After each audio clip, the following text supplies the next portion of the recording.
Good morning, everyone. We are getting everybody in from the waiting room. And I was also making sure, at least to the best of my ability, that we had everything set up to play a video that's going to be part of this presentation. And since technology is not my strongest gift, if for some reason when we get to that slide and the video doesn't play, don't worry. I have that link. I'll send in the follow-up email, so you'll get the information either way, okay? So Diane and I were doing some troubleshooting, chatting, and we'll give it just another minute or so. We had several people register for this, which almost with any workshop that we do, we hate that there's so many people that are really needing this information, and then we're happy that we're providing something that our friends, our community is saying, thank you, we needed to have this information. So we had several register for this today. Just know that all of you will get this presentation recording via a link. This is not going to be shared on our Vimeo page or anything like that. These are really sensitive discussions we're going to talk about today, but everyone that registered and attended will receive the link, and it may even have a password that we provide to you to access, so that we can make sure that not everybody is watching this, because again, it is very private, intimate conversations, okay? I wanted you to know that this is being recorded so that you'll have the information to go back to. I'm Tanya Hitchman, Director of Community Programs for ALS Texas.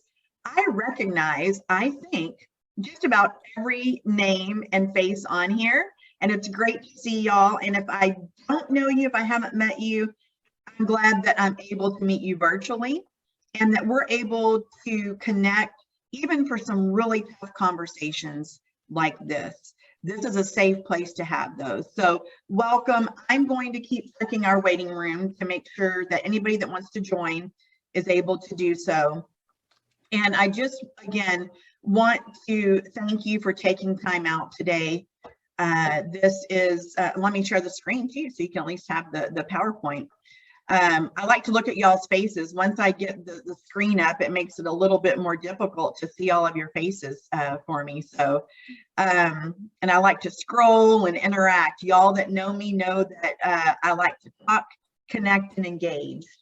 And again, this workshop is just that. Even though this is the first workshop that we've done in our Family Talks series that is specifically related to the intimate partnership and relationship that you have with your partner and spouse, the teamwork, right? As someone living with ALS, and also as the partner, the spouse, the loved one helping to provide care. Those are different relationships on so many different levels, but we also know that there's some conversations that need to happen, right? And there's different perspectives in that. So we're excited to have this. We will present this again later in the year, and hopefully it will be part of our ongoing library of things that we share with our community. I am again, I introduced myself, and I am not doing this workshop alone. I am so fortunate to be joined, and many of you I know Diana Root, and I'm going to let her introduce herself a little bit, and because she's the co-facilitator on this. We are tag teaming this. Oh boy. Well, I do see some friendly faces, some buddies on here, so that's really nice. So I'm very happy. Outside of the ALS administrative team, that's really nice. So thanks. So my name's Diana Root. My husband had ALS and died on November 1st of 2021. I had worked as a hospice nurse, home health and hospice nurse, prior to his diagnosis. One of my very favorite patients from 10 years ago was a woman in her 50s that died of ALS. I took care of her for her final 8 months, and learned so much from her, learned so much from her family, learned so much about ALS. Certainly did not know that ALS was going to come home to my house. So gives me a different perspective on dealing with this. So happy to be able to share. Thank you, Diana. And y'all, again, even if I haven't met you before, we want you to know that everything that we do is interactive. It's about communication, it's about discussion and a safe place. And so I encourage you as we go through this slide deck to use the chat if you'd like to, you know, if you have a question, to raise your hand and say, hey, I have a question or a comment, because this is not Diana and I talking at you today. It is having a discussion and conversation. This is about essential conversations. And today's topics are, they're different than when we've had a workshop on before. They are not different and unique to the ALS journey. We do not want to shy away from the difficult conversations that are helpful to our community. Our team, and we know that you believe this as well, not having the conversations doesn't mean that the issues and discussions don't exist. So today, our goal is simple, and yet it's difficult, is to give you some tools, some resources, some nudges to have these conversations on your own. Again, you'll have a recording of this, and you can go back and watch it, you know, when you're ready, or to get a little more bits of information. It's a resource in your toolbox. It's a safe place for you to ask questions, for you to share feelings. These are friends. This community locks arms unlike any other I've ever seen. This is a safe place for you to lean on others. Also, while we love seeing your face and connecting, if you choose, and if you're more comfortable to have your video off, to have your microphone off, and just listen for right now, do that. And do you want? Set your boundaries. Do what you need to. We do ask that everyone have their microphone on mute at this time. If you would like to ask a question, you can unmute that, or you can put it in the chat box. We want to make sure as we go through the slide deck that everybody's able to hear the content and the information.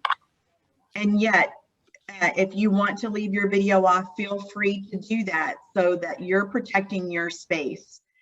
We want to kind of prime you that these conversations are difficult.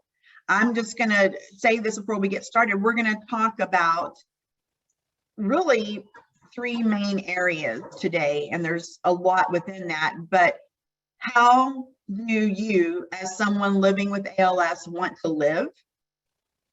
What do you not want, and how do you want to die? Those are the things we're going to be talking about, and I want everybody to be prepared for that. And again, protect your boundaries and know that it's a safe place and we're here for you, okay? Diana, did you want to say anything before we get started as well?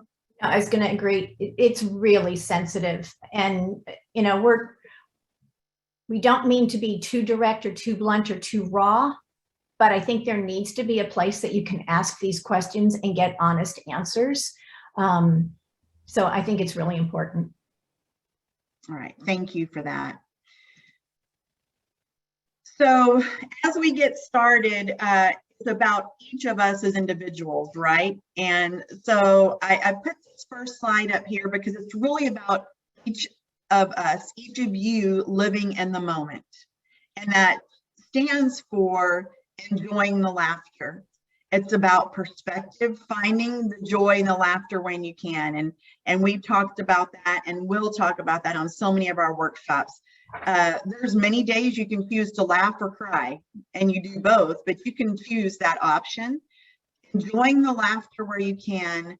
Acceptance. Y'all, acceptance is a big word that could take up this whole screen. It looks differently for every person. It happens at a different time for every person. There's no rules with that, and yet it's a part of this journey. Acceptance is a big part of a lot of these discussions that need to be had. Again, for you living with ALS and for you who are caring for someone, all of these apply. What choices do you have? Again, perspective. There's many times we don't have a choice or an option. There are times we do. So focusing on what is within your control and the choices that you can make, and help, enlisting help. This community, you can look right now on this screen and see that there are a number of people on here, and there's even more, triple, that registered for this, that have an interest in connecting and knowing. You've got a community that is supporting you. So ask for help, lean on others that are going through a similar journey, and just don't get on that isolation island. We talk about that a lot, and it goes throughout every chapter of the ALS journey. Do not do it alone. You weren't meant to do it alone. Mhm. One thing I wanted to say about help, there's a book, and I mentioned this to Tanya yesterday, and there's a book called The Boy, the Mole, the Fox, and the Horse. And there's a really nice quote from the book. And the little boy asks the horse, he says, "What is the bravest thing you've ever said?" asked the boy. "Help," said the horse. "Asking for help isn't giving up. It's refusing to give up." I just thought that was just a really special little line. It's like, just remember that. It's so important to ask for help. Don't feel like there's no place to turn, that there's nobody that's going to understand, and that you are completely, like you were saying, isolated and feeling so alone. Ask for help. Absolutely. And y'all, I don't know if you can see, I use the reaction. Use your reaction, emojis on here. I love that. Help is not, it's not quitting or giving up. Mm-hmm. And that's what we really want to stress today too. I love that, Diana. And hopefully all of you can see the PowerPoint here. If at any point during this presentation, you can't see the presentation, you can't hear what we're playing, let me know in the chat, and I'll be checking in with you too. But we want to make sure that you're able to get all that you need out of this. And again, you'll get a recording to go back and use this as a tool as well. And I'm going to keep looking at the chat in case we have any engagement in there. But don't be shy, y'all. Oh, I do see one. Oh, thanks, Charlie. Yeah. All right. Thank you, Charlie. That's right. Use the chat, y'all. This is not just Diana and I.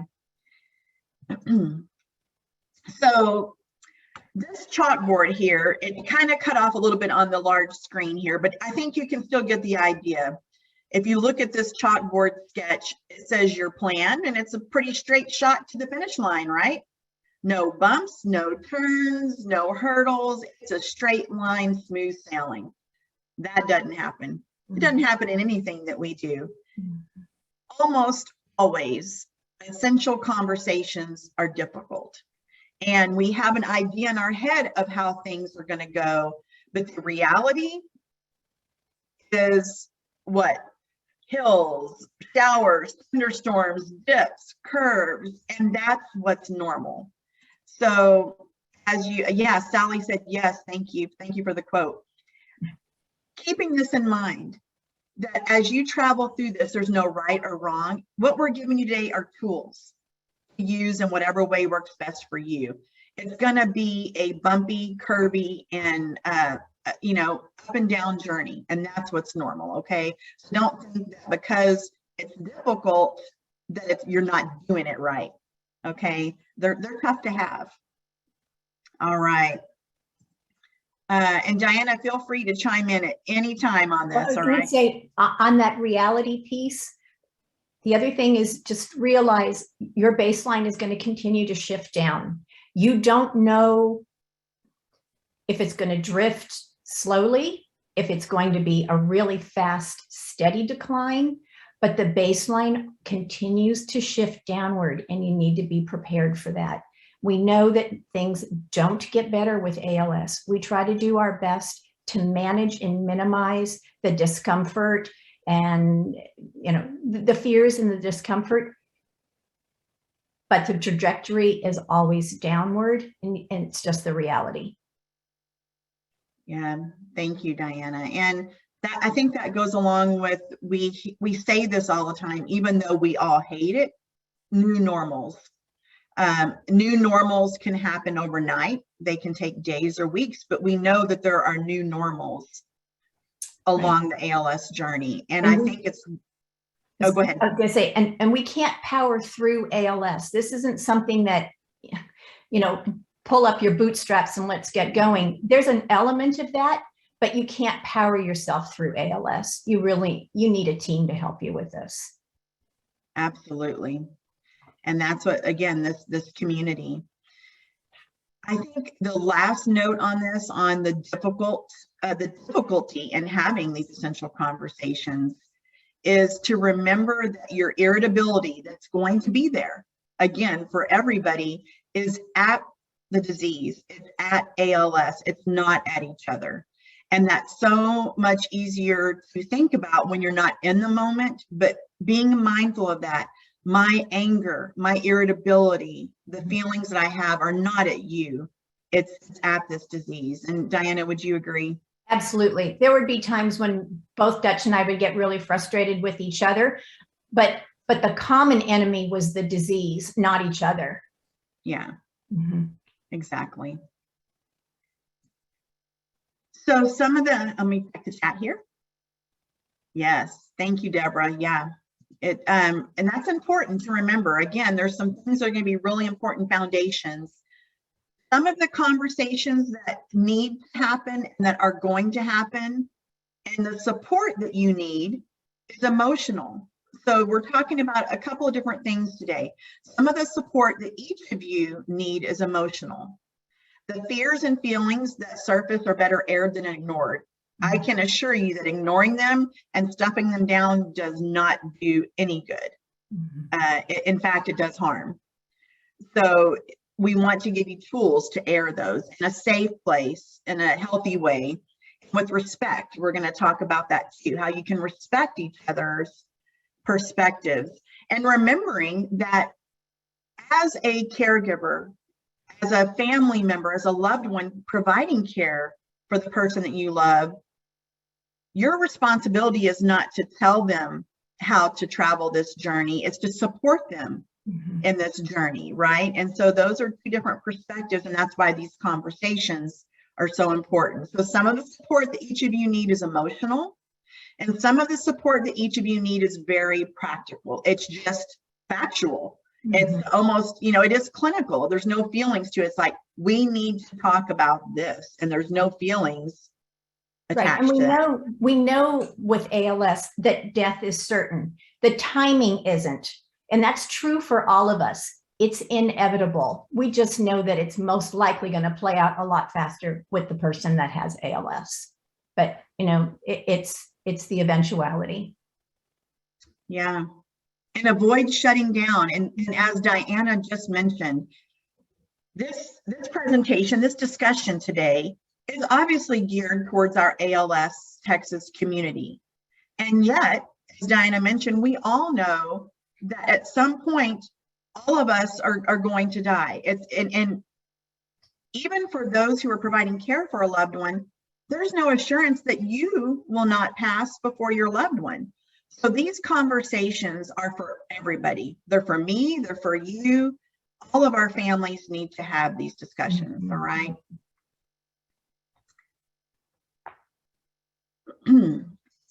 I think it's really important to lead into this too with not making assumptions.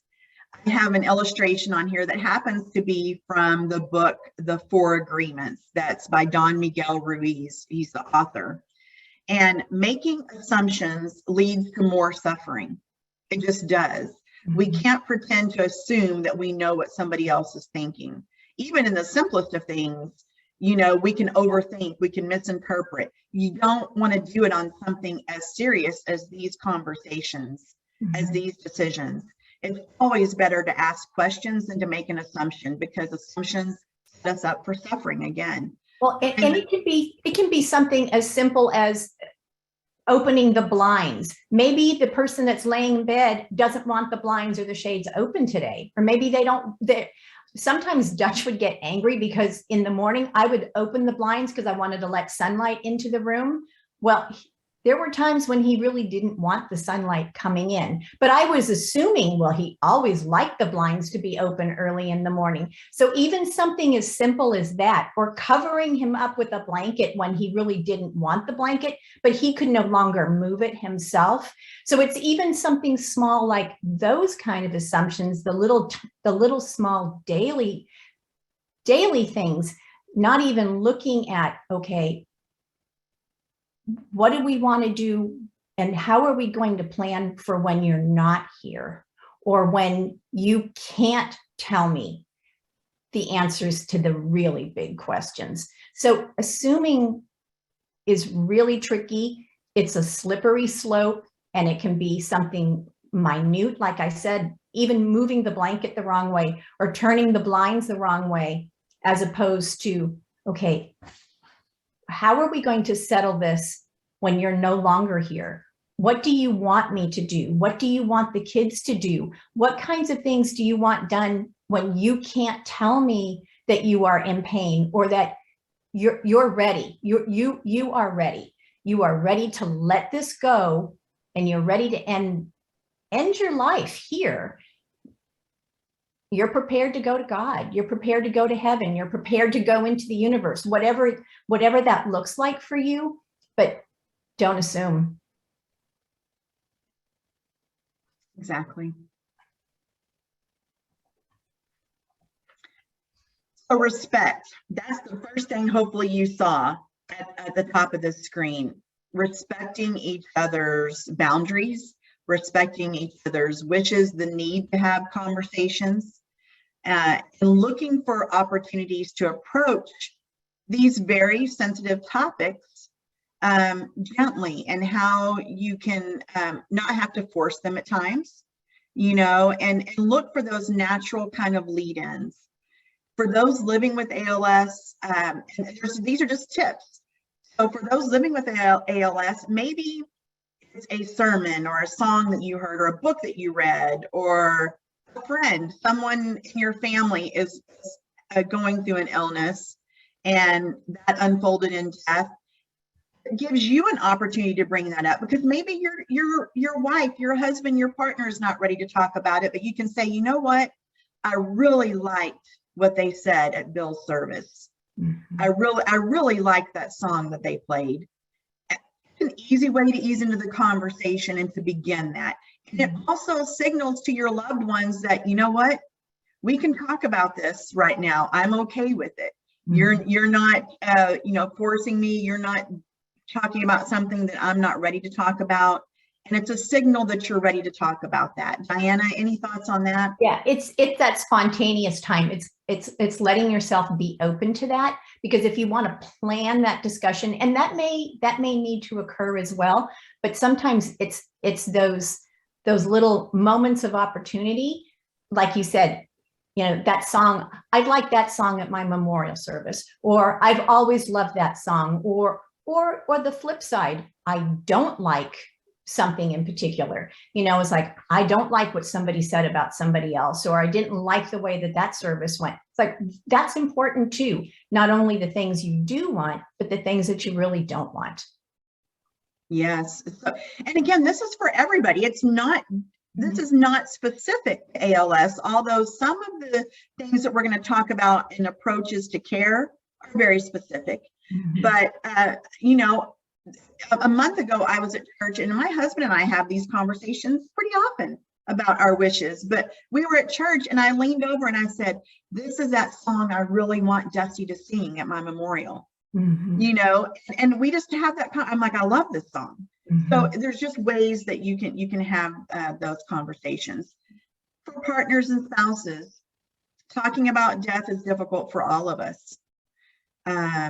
You may worry that you'll undercut your partner or spouse's will to live if you start talking about death, or that you feel, or that they may feel you've abandoned them. Like, okay, you have ALS. Let's talk about how this is going to end. And so, Diana, I know your personal experience is so important and insightful, and we're so appreciative of that. But as a wife and caregiver, this was something you experienced. Oh yeah. Kind of back to talking about this, and maybe not focusing just on the person that has ALS, but if you can make this a general conversation, and maybe several family members sit down and discuss what they want all at the same time. So the focus isn't just on the person with ALS, so that they don't have to feel like,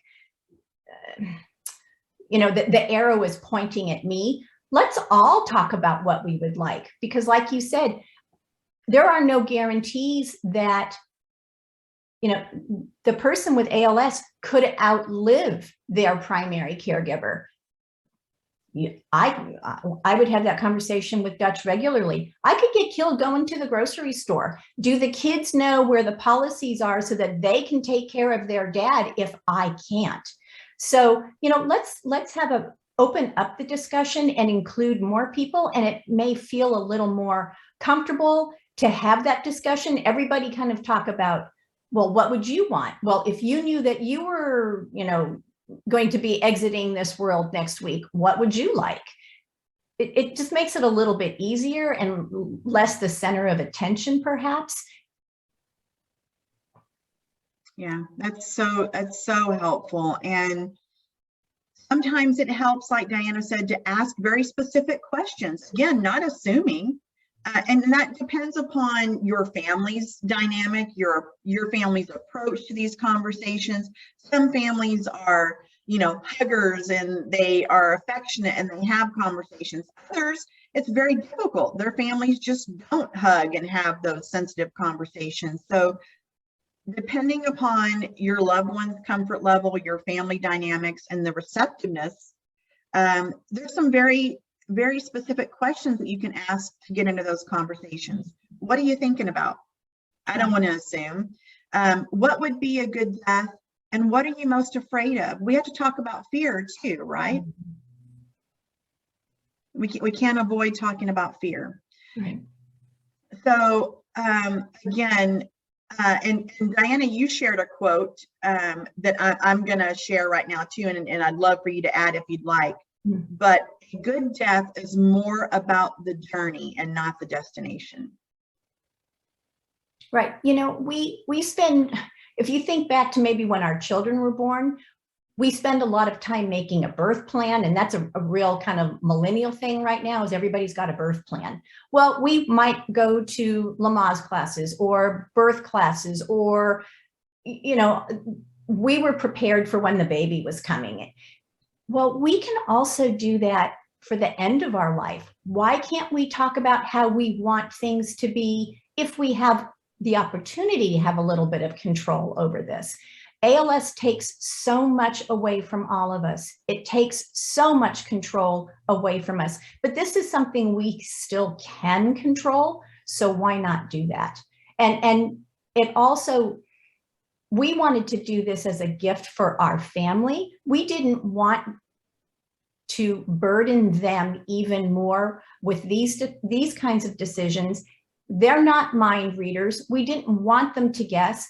Dutch and I prepared our final wishes about 10 years ago because we didn't want our kids having to do this on their own. So it was a little bit easier for Dutch and I, certainly not when we got the diagnosis, but we had been talking about these kinds of things for a long time. And also because of the work I had done, I would, of course, was always very cognizant of HIPAA, but would talk about some of the situations with him. And he'd say, well, I don't want that. There's no way I want that. And I thought, okay, this is good. And that's when it felt safe. It wasn't threatening to be talking about it then, because neither one of us was in a situation where we had a life-threatening illness. Now it's a little bit more sensitive. You do want to be more gentle. Everybody's kind of walking on eggshells because you don't want to make the other person feel bad. The person with ALS doesn't want to make their partner, their spouse feel worse. We as caregivers don't want to make our partner feel worse about it, but they're conversations that need to be had, and you can do them in little bits. You don't need to sit down and write out a whole plan in one afternoon, but just, you know, do you like that song? Do you like this reading? How about when, you know, maybe a relative died a few years ago? That was really nice. The way they did, you know, A, B, and C. So just maybe even just do it in little pieces. But I think making a plan is it's a gift to your family. It's a gift to the people that have been taking care of you. Absolutely. Thank you, Diana. Gosh, I'm so glad that Diana is a part of this too, because again, leaning on each other and knowing that while every journey is a little bit different, there are a lot of similarities. And There's a story. Our newsletter this month was about what's your story. The stories can help each other, they empower each other, and so I'm so grateful that Diana's here helping to share Dutch's story and her story and their story. So at the beginning of this workshop, this presentation, I said it really kind of falls into 3 areas. How do you want to live? What don't you want? And how do you want to die? We're going to talk about kind of these 5 areas, and certainly they're not all of the areas that are involved in the journey, and they're not all the discussions that need to happen, but this is the first workshop in this series. There will be more. We are also not going to give you all the answers. We don't have the answers. These are your choices, your decisions, your conversations. We're going to give you more resources to dig even deeper into these conversations, to get more information. We want you to be empowered. We want you to have a whole lot of options, a whole lot of tools to make decisions that you need to. So as we continue to move forward in this, we're going to talk about where you are on the stress scale and respecting each other's levels, how you communicate that. We're going to talk a little bit about best and worst case along the journey, and advanced directives, and the financial and legal considerations to begin thinking about if you haven't already done so. So I mentioned, where are you on the stress scale? That's so important. On Stress Less on Purpose, we talk about ways to recognize how our body is reacting to stress. Our heart rate, our dilated pupils, we can tell we're in a stress response, and those things are just as important if you can remember them in these conversations. You need to have an agreed upon word, each of you, that signals, or a statement, but something that says, we need to pause this conversation right now. I'm flooded, I'm overwhelmed with stress, and we need to pause this. Pausing it with the agreement as well that you're going to come back to it. It's not like, let's stop this, I don't want to talk about it ever. Mm-hmm. It's an agreement that I'm asking for some time for me to de-stress, to process, and for us to come back to this. So again, having an agreed upon word, a signal that it may be, but something that you can communicate to each other that here's where you're at. Diana, is there anything you wanted to add in this area? You and I talked about this yesterday, and you said, find out from your partner, how much in the toolbox do you want today? Do you want the whole toolbox, or the wrench is all I can take today? That's all I need. And so I think that's a really good approach, is like, we need everything in the toolbox, but I don't need it all today. I think that's really good. I know you've got a slide at the end. There's a website called The Conversation Project, and it is an excellent website. There's a lot of free material on that website, but it gives you kind of a little bit of a roadmap of how to start this conversation and how to modulate it. There's a scale, and it's almost like a 1 to 5 scale. How much do you want to know about your disease? Do you want to know very little about your disease? Do you want the whole family to know about it? I only want the family to know a few little things. Do you want to have this conversation at the kitchen table? Do you want to have this conversation while maybe you're out you're taking what we would call a walk and a stroll, or a walk and a roll around the neighborhood, and you're having this conversation kind of while there's a little less threatening, maybe being outside.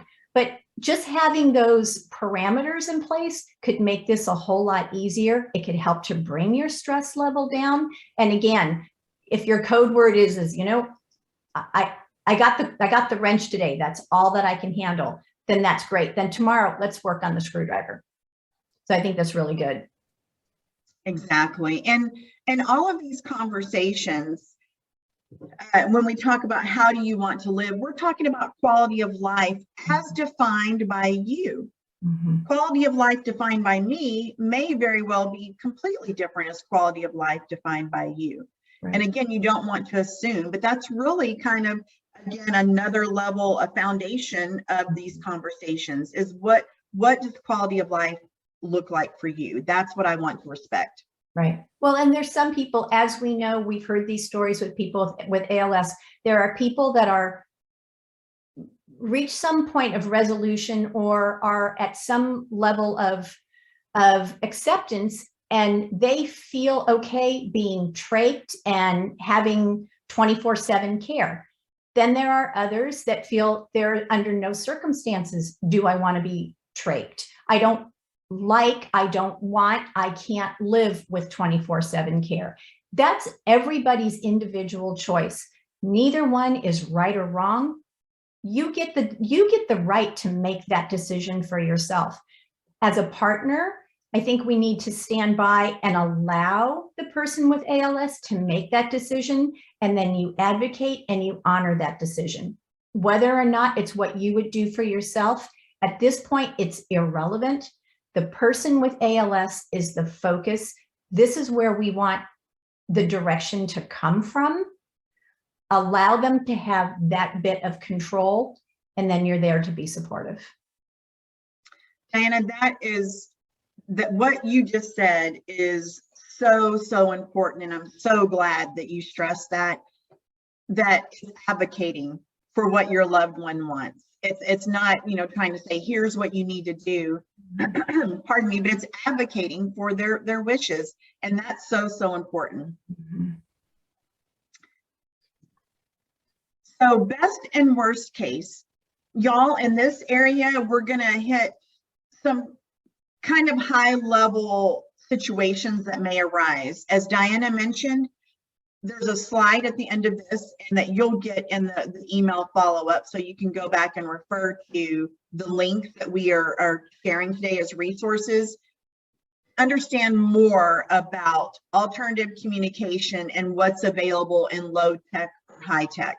So we're not going to cover all of those today. We have resources and workshops we've done before on these almost all of these topics, where you can go back and hear from the professionals about options that are available in each of these areas. And yet it does come up on the ALS journey. Mm-hmm. Even having a discussion on regarding communication, should you lose the ability to speak?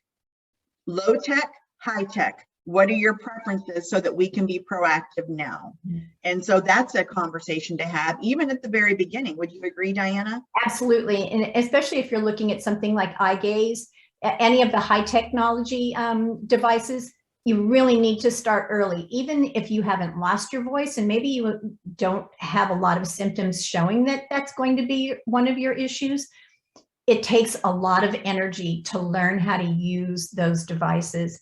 My husband was super engaged in working with his eye gaze, and then he hit a wall. His fatigue became so overwhelming that he couldn't do it anymore. He had spent months before that voice banking. He was trying to be as prepared as he could. What he could not manage was the extreme fatigue that pretty much drained him of all the energy and actually his motivation and enthusiasm to continue with the eye gaze.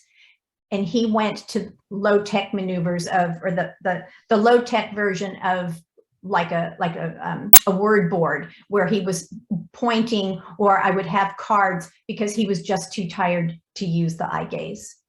So if you're thinking about using eye gaze, you want to get that started now. It could take a few months before you get the device, and then there's a big learning curve. So if you're interested, I'd highly encourage you to get it now, sooner rather than later. Just like with all the equipment in ALS, even if it's parked in another room or in the garage, just have it, because things can happen and change from Monday to Friday. Mm-hmm. And talk to your care services contact on our team. Our fabulous team of Steve, Linda, Jennifer, Serena, Jordan, those are the main care services contacts. Reach out to them and talk about this. They'll make sure that you are connecting with your multidisciplinary team, because we're not going to give you the clinical guidance, but we're going to make sure that you know who to talk to whether it's a dietitian, whether it's the speech language pathologist, to talk about the communication devices and how you get that. So these, again, today is to begin those conversations, talk to your care services manager, go back and look at some of our previously recorded videos on these topics. Let me see what we have in the chat here. Yes, do not wait. And I think that's one of the statements we can take away on every one of these conversations. Don't wait, because you don't know what's going to happen tomorrow or next week. There's a quote in the Conversation Project, now that you said that, and it said one of their big conversation, or one of their big quotes is, "It always seems too soon until it's too late." Oh, thought, that's another good one. That's really good. That is another good one. Yep. Same with nutrition. Talking about preferences, quality of life for a feeding tube.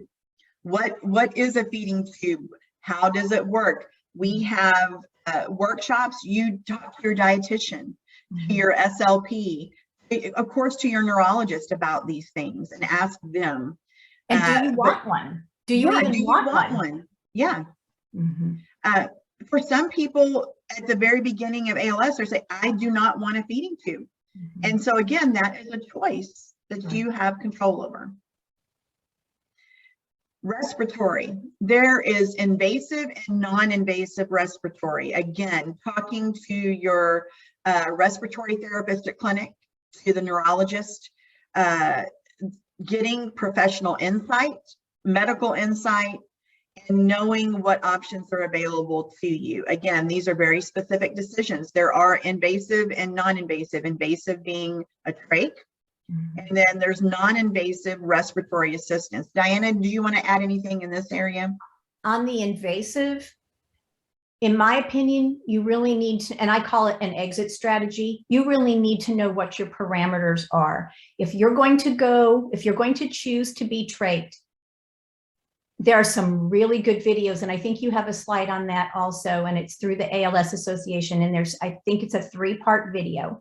It is. And there are different people on those videos, some that have chosen to be trached, some that have chosen not to be trached. I would highly recommend that you spend the time and watch those, either as the caregiver, watch them by yourself and feel comfortable with them, and then share them with the person that has ALS.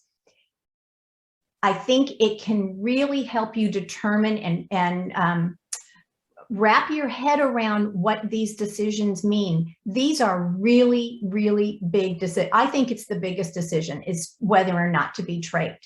And if you decide to be trached, know what your under what circumstances would you want to be trached, and how long would you want to be trached? Is there a point that you get to where you've determined this is enough? This is enough. I've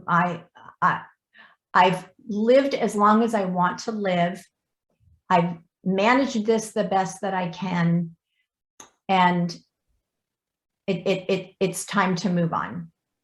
So I can't stress enough. To me, I think this is the most important topic.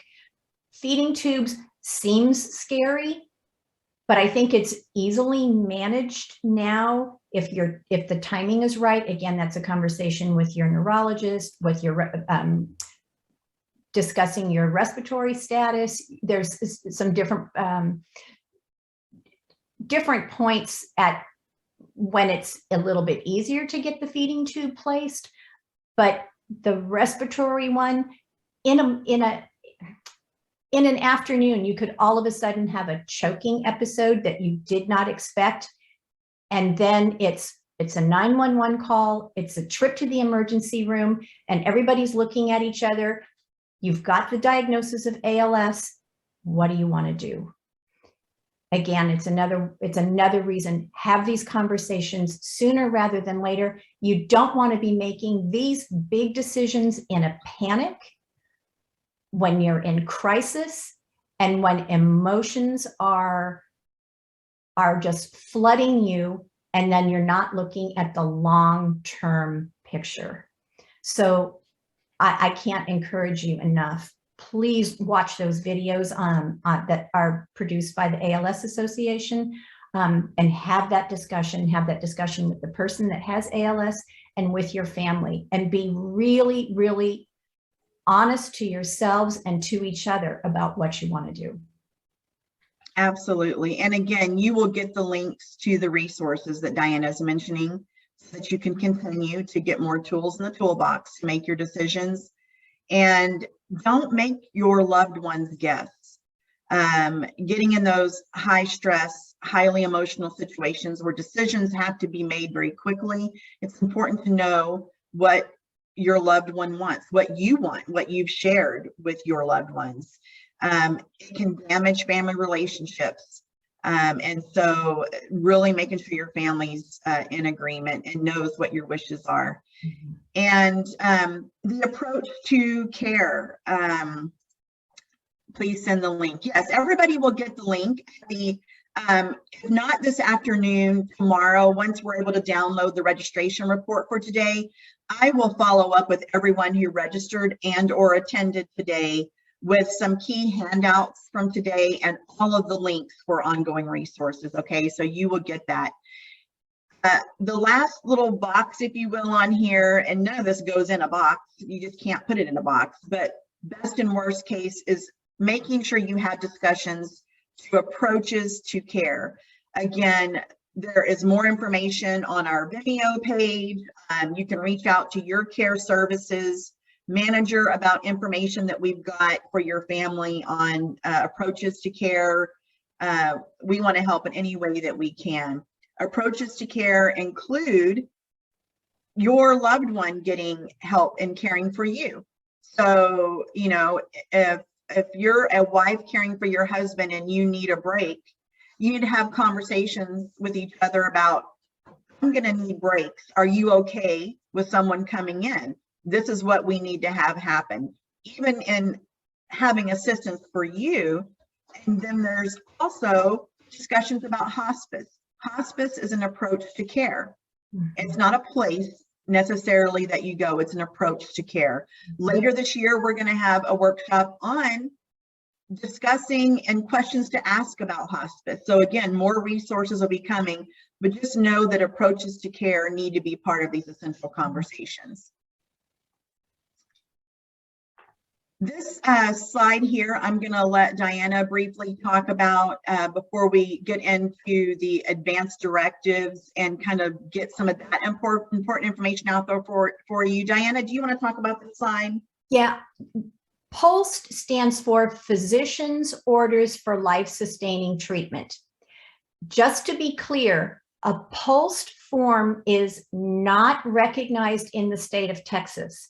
It's recognized in about 44 other states. However, the information that's on it, I think, is really important to know. It's got a lot of information that I think needs to be discussed with your doctor, and it's a way to open the discussion with the person, with your pals. The items that are included in the POST can be written into a doctor's order. It's just that Texas doesn't honor the form. There's like a national form. Certain states have very particular forms to their states. Oregon has one, California has one, I think New York. And the thing is the POST gives you, when I was talking about the exit strategy, the POST gives you the terminology, the wording to ask, when are we going to turn things off? How long do we want to let things go? Do we want to persist at these things even if you are uncomfortable? You don't always ask those questions. Sometimes you don't even know to ask those questions until you're in the middle of it. I feel really strongly that it's important to know these things before you get there, because these are really big decisions. The POST is it's a medical order. It is not a legal order. The advanced directives is a legal document. The POST like a DNR, the do not resuscitate, those are physician orders. Those are orders that must be followed by medical personnel. An advance directive gives an idea, or it's a guide for future treatment and your wishes, but it's not telling that the 1, 2, 3s in an emergency. So the big difference is one is legal and one is medical. In the DNR, the do not resuscitate, that is very specific to just restarting like your heart and your breathing. The pulsed will go into what do you want in regards to pain management? What do you want in regards to a feeding tube? How long should we persist with these things? Do you want antibiotic treatment? So they're really good, good points to discuss with your physician ahead of time so that you have a better game plan from a medical standpoint so that the doctor can write these orders in your medical record so that the medical team knows how to proceed. If you go into the emergency room, you can go carrying your advance directives. It's not going to have much effect. If you have a DNR or you have a list of physician orders, then that's going to carry much more weight. So those are the big differences. Thank you, Diana. And we have a slide after this, and the video, if it cooperates, we'll kind of cover that as well and kind of go over the differences. The 5 wishes that are on here will be a resource that's sent to you. It's a book that you can actually order. And it covers the things that we have here on the screen. How comfortable do you want to be, like Diana said, the kind of medical treatment you want. So that'll be a resource that you get as well. Diana touched on advanced directives. And again, I will send this as a resource, a slide, a screenshot, so that you'll know some of those things. Advanced directives, living will, the healthcare power of attorney, or healthcare proxy, and DNR. Okay, so I will send that as a follow-up for you. And I'm going to play this video. That's the plan anyway. I'm going to play it and then I'll pause to make sure that you're hearing it and seeing it, or let me know in the chat, okay, if you're not able to both hear and see the video. Let me choose one thing on here to help ensure that happens. Okay, let's try this. I was a caregiver for my brother basically for his entire adult life, even before he got sick.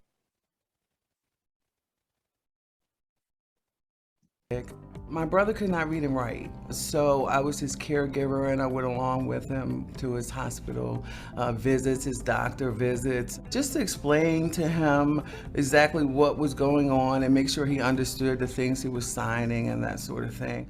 He had some liver issues. He was diabetic. And unfortunately, we weren't aware of advance directives.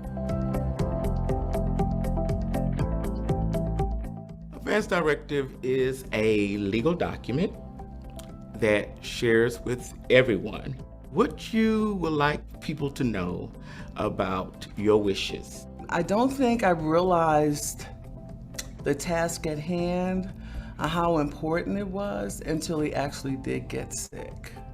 And unfortunately, we didn't have that discussion, you know, about what he wanted, if he was incapacitated and unable to make decisions for himself. So it came down to he had gotten sick, and we had to have these very difficult discussions, you know, after he was ill. It's really important because a lot of times when you're sick and especially when you're hospitalized, and you may be confused, so you may not be able to make decisions. And therefore, it's really important to have a healthcare agent, someone who can actually speak on your behalf. Quite often.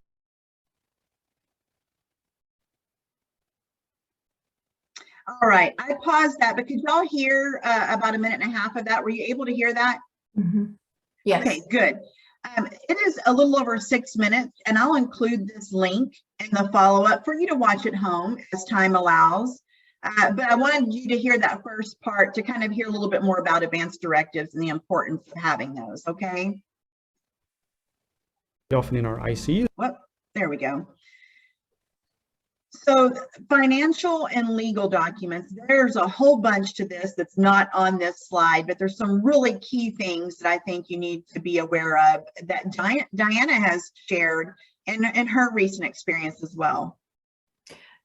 Make sure you have your marriage certificate, not the one from the church, but you need to have the county issued marriage certificate that is the official embossed one. You will need that for financial reasons. If you have life insurance that you want to collect, making some changes at various banks, they may want to have it. Some of the reporting agencies like TransUnion and Equifax, and some will want that proof as well. So it can take 4 to 6 weeks to get it. It may be even more delayed with COVID issues. I don't know what the backlog is, but if you don't have an official marriage certificate in your home, order it, get it now. Thank you, Diana. And again, this is one of the screenshots I'm going to take of this slide too, so that you can have this as a reference, but you'll be able to go back and watch the recording. The last slide are some of the resources we've talked about today. The ALS video series that Diana referenced regarding respiratory decisions and different perspectives, different experiences. Those are big conversations. 5 Wishes. It's a book written in language that we all can understand to help express wishes in the areas that are really, really important. And the Conversation Project, Diana's mentioned that a couple of times. And A Good Death is more about the journey than the destination, and helping people share wishes for care through end of life. These are some resources. Again, today is a starting point. It's not the end of discussions. It was a lot. We thank y'all for jumping on today and allowing all of us to be a part of a very intimate journey, and yet something that we all can learn from each other along the way on as well. We did want to leave a few minutes for any questions or comments that you have. And I also want to be mindful of the time, because we know that there's a lot going on each day. So anybody have any questions or comments about today?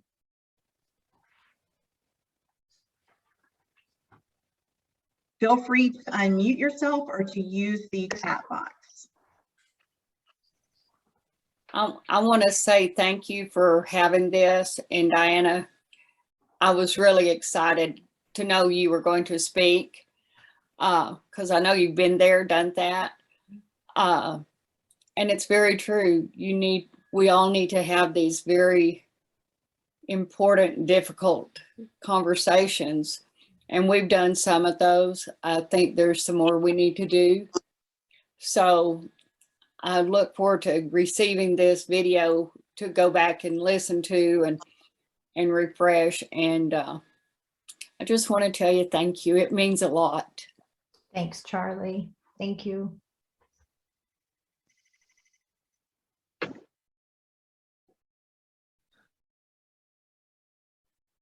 All right. Y'all can reach out to us anytime. Many of you on here know each other from the groups that you attend together. Lean on each other. The groups are about connecting at that scheduled time, but it's even more importantly about connecting outside of that, right? Where you know that you don't have to wait for a once a month meeting to ask somebody a question, to share experiences. So lean on each other, reach out to your care services team. My goodness, like I said, Steve, Serena, Jennifer, Jordan, Linda, treasure chests of information to guide you to the right place. Reach out to me if you are a caregiver, anything at all that I can do to help you in every way, in every chapter. And thank you for joining. Like I said, it'll probably be tomorrow when we get this follow-up information to you, but know that it's coming, all right? And you can reach out anytime. Great. Thank you, Tanya. All right. Thank you.